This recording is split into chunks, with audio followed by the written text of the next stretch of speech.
UP board class 10th math बहुपद। आइए प्रश्नावली शुरू करने से पहले हम इसके परिचय के बारे में जान लेते हैं। तो सबसे पहले है हमारा बहुपद। सबसे पहले जानते हैं कि बहुपद किसे कहते हैं।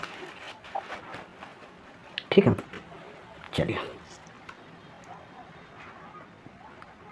सबसे पहले का नाम है बहुपद।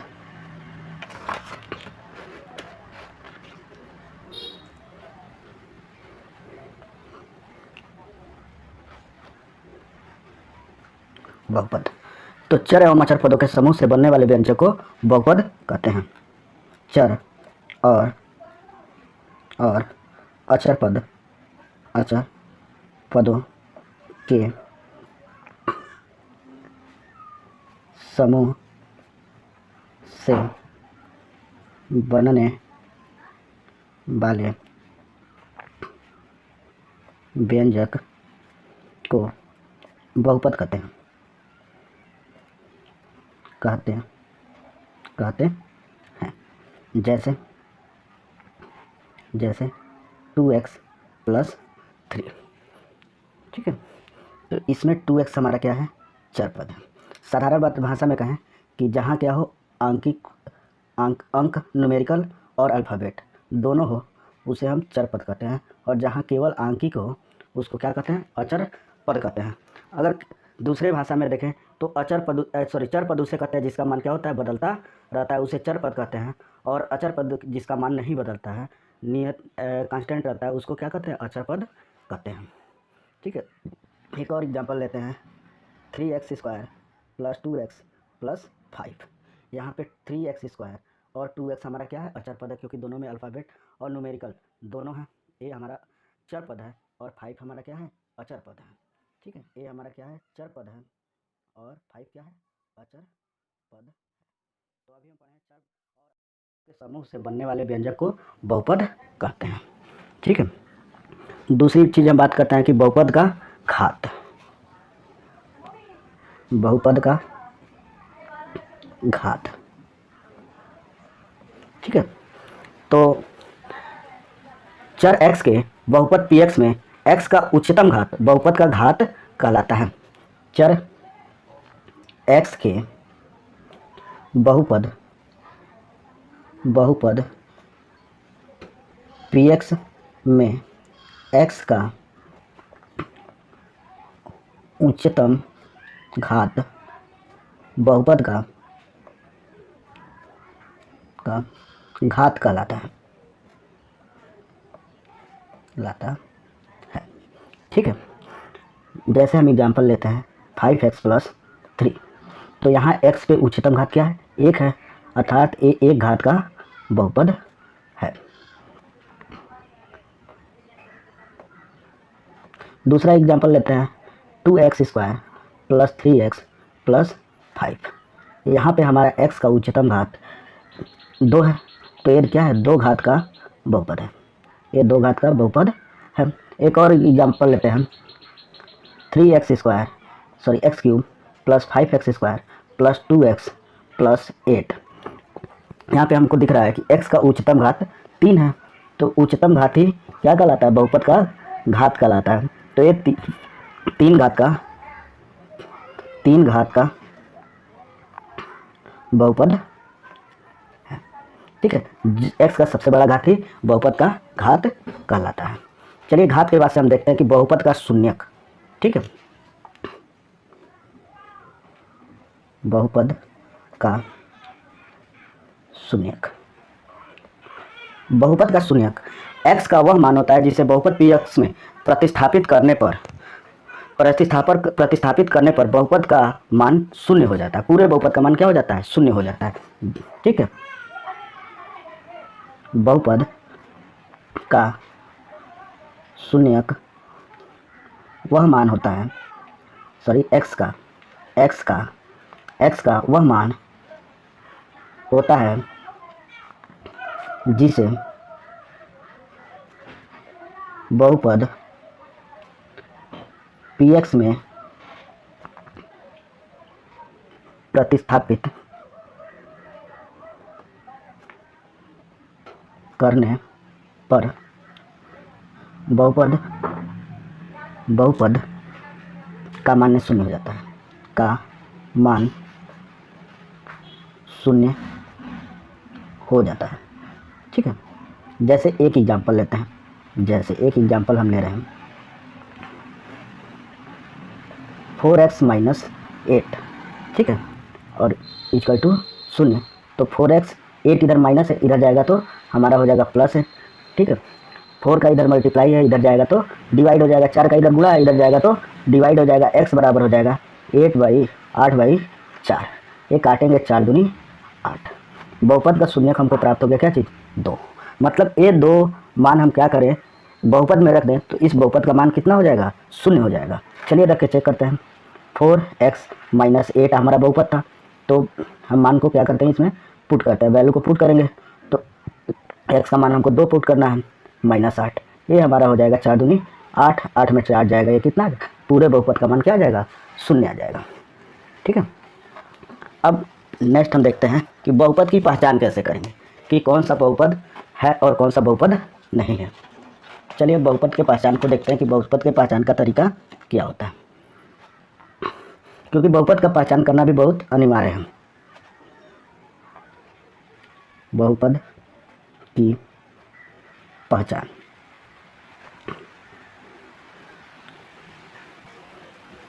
ठीक है। चलिए बहुपद की पहचान क्या होती है। बहुपद के जो भी घात होते हैं वो धनात्मक होते हैं। ठीक है, बहुपद का जो घात होता है भिन्न, भिन्नात्मक, ऋणात्मक या परमेय संख्या, परमेय संख्या नहीं, अपरमेय संख्या नहीं होता है। अगर ऐसा कोई घात है जो भिन्न के रूप में है, ऋणात्मक पूर्णांक के रूप में है या अपरमेय संख्या के रूप में है, तो वह व्यंजक बहुपद नहीं होगा। ठीक है, बहुपद के सभी घात धनात्मक होते हैं, धनात्मक होते हैं। ठीक है, यदि किसी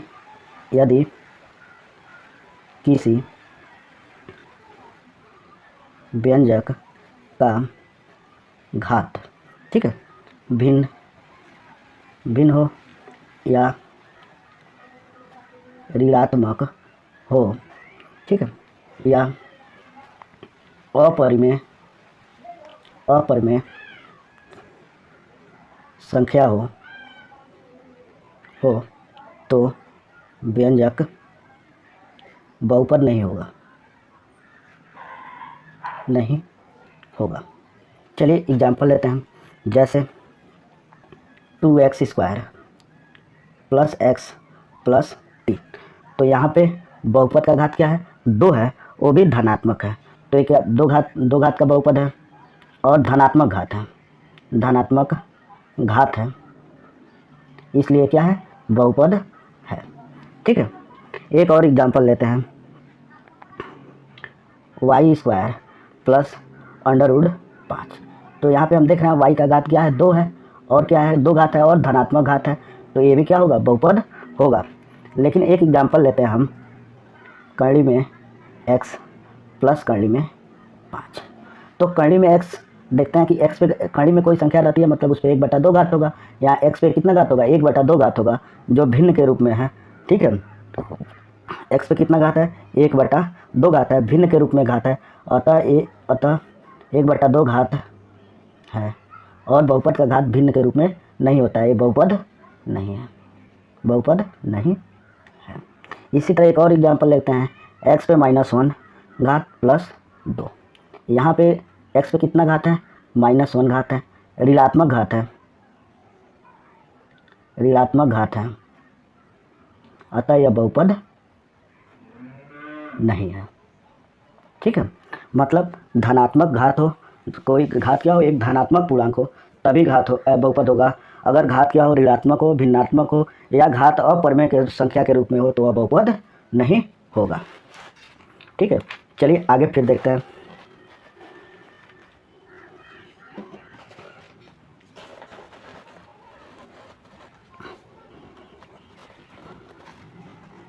ठीक है, अब देखते हैं बहुपद के प्रकार। बहुपद कितने प्रकार के होते हैं? ठीक है, तो बहुपद का वर्गीकरण हम दो आधार पे करते हैं, या तो बहुपद के घात के आधार पे, एक तो बहुपद के घात के आधार पे करते हैं और दूसरा बहुपद के पद के आधार पे करते हैं। तो चलिए सबसे पहले बहुपद के पद के आधार पे करते हैं। बहुपद के पद के आधार पे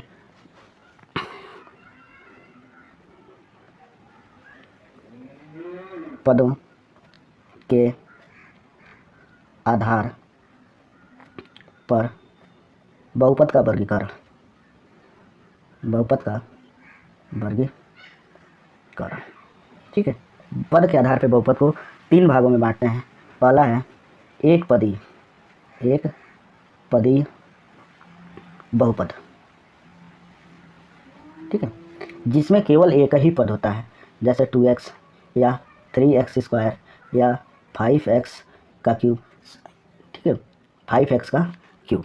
तो वह बहुपद जिसमें एक ही पद होते हैं उनको एक पदीय बहुपद कहते हैं। दूसरा हमारा होता है द्विपदीय बहुपद, ठीक है। ऐसा बहुपद जिसमें क्या होते हैं, 2 पद होते हैं, जैसे 2x + 5, एक पद और एक 2 पद। जैसे 3x² + 3x, इसमें भी हमारे क्या हैं, 2 पद हैं।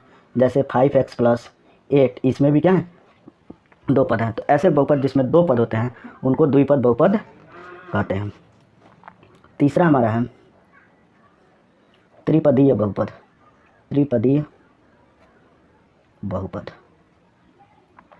ऐसा बहुपद जिसमें 3 पद होते हैं उनको त्रिपदीय बहुपद कहते हैं। जैसे एक एग्जांपल लेते हैं, 3x² + 2x + 5, इसमें 1, 2, 3 पद हैं, इसलिए हमारा कौन सा बहुपद है, त्रिपदीय बहुपद है। जैसे लिख ले 5x² + 8x + 9, इसमें भी हमारे 3 पद हैं, त्रिपदीय बहुपद है। एक और ले लें 5x का क्यूब + 2x + 8, इसमें भी हमारे 3 पद हैं, ये त्रिपदीय बहुपद है, ठीक है। तो पहला हमने बहुपद का वर्गीकरण किया है पदों के आधार पे। चलिए हम बहुपद का वर्गीकरण करते हैं घात के आधार पे। घात के आधार पर बहुपद का वर्गीकरण, ठीक है। घात के आधार पर बहुपद का वर्गीकरण करते हैं तो पहला होता है हमारा रैखिक बहुपद, रैखिक बहुपद, ठीक है।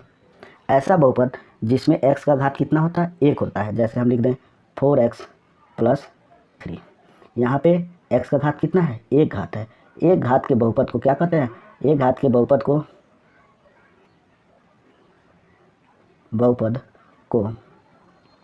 रैखिक बहुपद कहते हैं, ठीक है।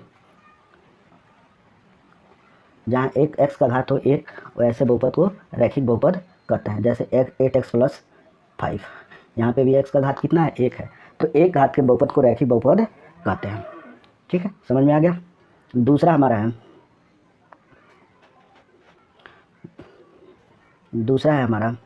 द्विघाती बहुपद, द्विघातीय बहुपद, ठीक है। वह बहुपद जिसमें चर का अधिकतम घात कितना हो, 2 हो, उसे द्विघाती बहुपद कहते हैं, ठीक है। ऐसा बहुपद जिसमें चर का अधिकतम घात कितना हो, 2 हो, उसे द्विघाती बहुपद कहते हैं। जैसे हम लिख रहे हैं x² + 3, तो यहाँ पे x जो चर है इसका सबसे अधिकतम घात 2 है, ठीक है। तो अधिकतम दो घात के बहुपद को क्या कहते हैं, द्विघाती बहुपद कहते हैं, ठीक है। चर का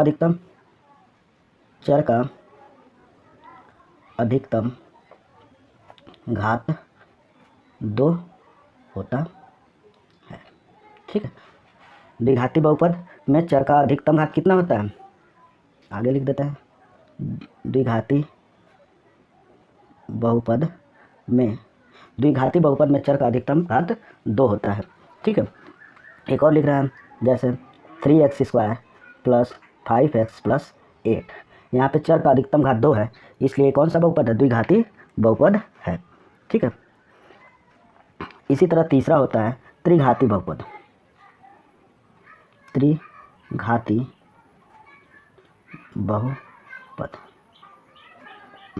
त्रिघाती बहुपद में चर का अधिकतम घात 3 होता है, 3 होता है। जैसे एक लिखा है 3x³ plus 2x² plus 5x plus 2। यहाँ पे चर x का सबसे अधिकतम घात 3 है, अतः ये कौन सा बहुपद है? त्रिघाती बहुपद है। ठीक है, अब बात करते हैं बहुपद के शून्यकों का। ठीक है, थोड़ा सा हम लोग इसका व्यापक रूप भी देख लेते हैं। द्विघात एक घाती बहुपद का व्यापक रूप, एक घाती बहुपद का, या एक घाती को कह ले रैखिक बहुपद, एक घाती बहुपद को ही रैखिक बहुपद कहते हैं। एक घाती बहुपद का व्यापक रूप होता है ax प्लस b। ठीक है, द्विघाती बहुपद का व्यापक रूप होता है ax² plus bx plus c। ठीक है, त्रिघाती बहुपद का व्यापक रूप होता है ax³ plus bx² plus cx plus d।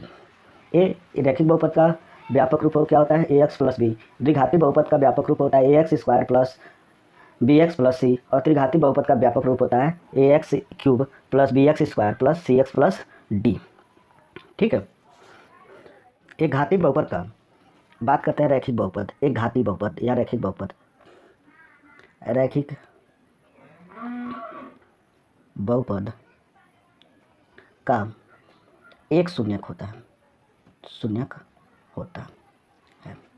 ठीक है। द्विघाती बहुपद, अब बात करते हैं एक घाती का तो केवल शून्यक एक होता है, लेकिन द्विघाती की बात करें तो द्विघाती बहुपद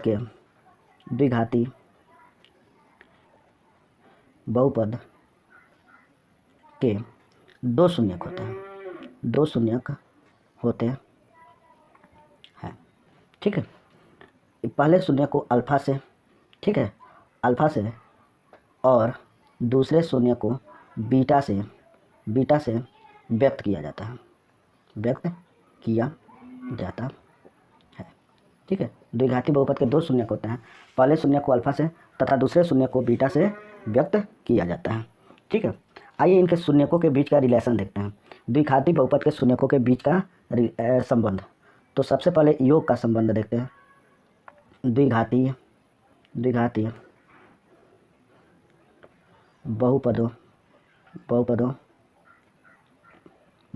बहुपद के शून्यकों का योग। ठीक है, द्विघाती बहुपद के शून्यकों का योग देखते हैं। तो पहला शून्यक अल्फा और प्लस बीटा, दोनों का योग हमारा होता है -b/a। ठीक है, b हमारा होता है -b, हमने देखा है व्यापक रूप में कि b जो होता है वो x का गुणांक होता है। ठीक है, तो यहाँ पे लिख देंगे x का गुणांक बटा a जो होता है वो x² का गुणांक होता है, x² का गुणांक। ठीक है, तो ये पहला संबंध हमने जाना, शून्यकों का योग।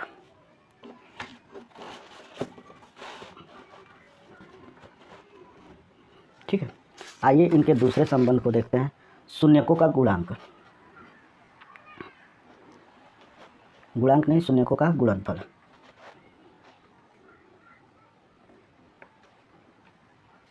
शून्यकों का गुणनफल, तो शून्यकों का गुणनफल देखें तो अल्फा इंटू बीटा बराबर होता है c/a। तो अभी हमने व्यापक रूप देखा था ax² plus bx plus c। तो c हमारा क्या है? अचर पद है। ठीक है, तो यहाँ क्या लिख देंगे? अचर पद, और a क्या है? हमारा x² का गुणांक है, तो बटा x² का गुणांक। ठीक है, ये हमारे दो संबंध होते हैं। आइए द्विघाती बहुपद के बाद से त्रिघाती बहुपद के शून्यकों का संबंध चेक करते हैं, देखते हैं कि त्रिघाती बहुपद के शून्यकों का संबंध क्या होता है। तो त्रिघाती बहुपद का व्यापक रूप हमने देखा, त्रिघाती बहुपद का व्यापक रूप होता है ax³ plus B X square plus C X plus D. त्रिघाती बहुपद के 3 शून्यक होते हैं, अल्फा बीटा और गामा ठीक है, 3 बहुपद होते हैं। ठीक है, तो सबसे पहला संबंध हमारा होता है शून्यकों का योगफल। तो alpha plus beta plus gamma बराबर हो जाएगा हमारा माइनस बी बाई ए। ठीक है, बी हमारा क्या है, एक्स स्क्वायर का गुणांक है, तो बराबर एक्स स्क्वायर का माइनस चिन्ह माइनस एक्स स्क्वायर का गुणांक बटा ए हमारा क्या है, एक्स क्यूब का गुणांक है, बटा एक्स क्यूब का गुणांक। ठीक है, दूसरा हमारा संबंध होता है शून्यकों का गुणनफल। तो त्रिघाती बहुपद के शून्यकों का गुणनफल तो गुणनफल अल्फा बीटा गुणे गामा बराबर हो जाएगा हमारा minus D by A. D हम देखें तो क्या है, अचर पद है, और ए क्या है, एक्स क्यूब का गुणांक है, तो माइनस अचर पद ठीक है, बटा एक्स क्यूब का गुणांक। ठीक है, तीसरा संबंध है दो शून्यकों के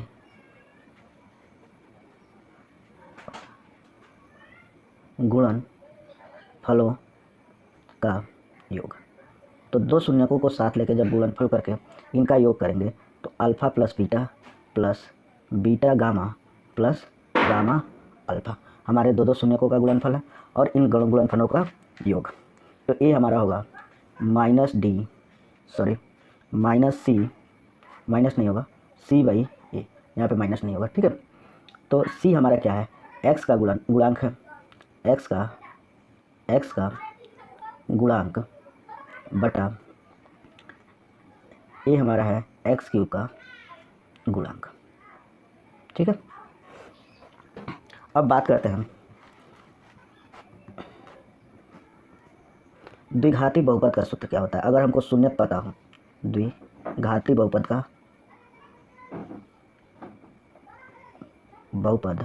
का सूत्र बराबर क्या होता है। अगर हमको अल्फ़ा और बीटा का दोनों शून्यकों का मान क्या हो पता हो, तो सूत्र होता है x square minus alpha plus beta into x plus alpha और बीटा। ये द्विघाती बहुपद का सूत्र है, अर्थात हमको दोनों शून्यकों का मान मालूम हो तो हम इसको द्विघाती समीकरण के रूप में क्या कर सकते हैं, लिख सकते हैं। त्रिघाती बहुपद का सूत्र क्या होता है, त्रिघाती बहुपद का सूत्र, तो त्रिघाती बहुपद का सूत्र बराबर होता है एक्स का cube minus alpha plus beta plus gamma into X का square minus alpha plus beta plus gamma into X square minus होता है अल्फ़ा इंटू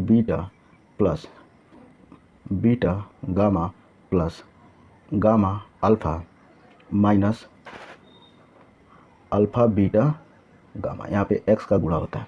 ठीक है, ये व्यापक कर रहा है त्रिघाती बहुपद का सूत्र होता है। आइए बहुपद का विभाजन एल्गोरिथम थोड़ा सा समझते हैं। बहुपदों का विभाजन एल्गोरिथम। ठीक, हम जानते हैं कि भाज्य बराबर क्या होता है। भाज्य बराबर होता है भाजक गुणे भागफल प्लस शेषफल।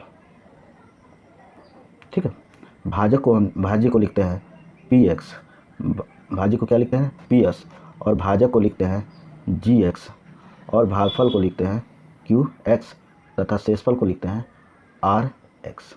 ठीक है, ये हमारा बहुपदों का विभाजन एल्गोरिथम होता है। इसी के साथ ये परिचय का वीडियो समाप्त होता है। जल्दी प्रश्नावली का वीडियो भी अपलोड किया जाएगा। धन्यवाद।